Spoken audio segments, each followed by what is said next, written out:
Alors, parmi les fragments de peinture murale retrouvés par Jean-Pierre Bost dans la villa de Plassac, il a été possible d'identifier la scène bien connue où Léda est séduite par le dieu de l'Olympe, Zeus, transformé en cygne.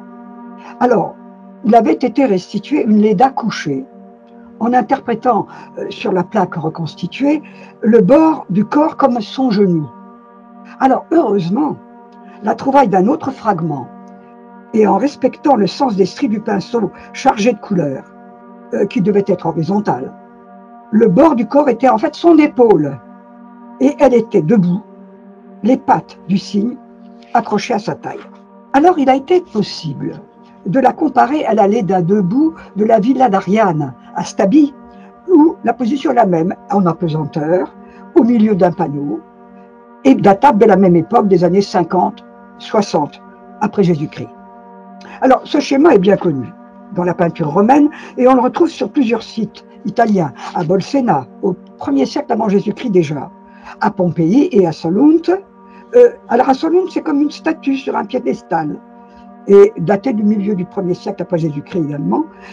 Mais il existe en fait une variante, à la même époque, à Pompéi, à Pompéi toujours, où elle est assise, assaillie par le cygne posé sur son ventre. Elle est dénudée, je dirais même dépoitraillée, dans le petit tableau qui vient d'être retrouvé dans les fouilles nouvelles de la région 5. Elle écarte même son voile pour l'accueillir.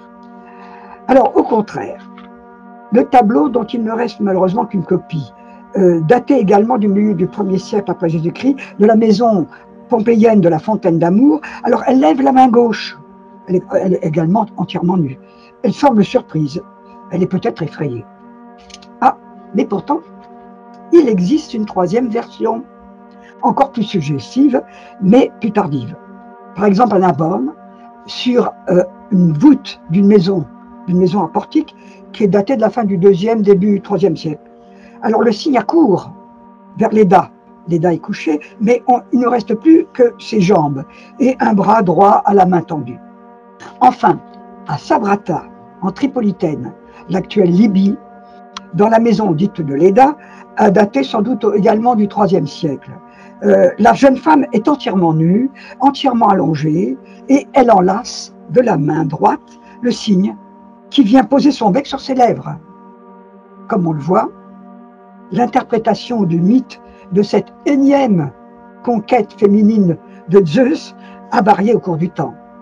À Plassac, elle est encore debout et semble encore maîtresse de son destin.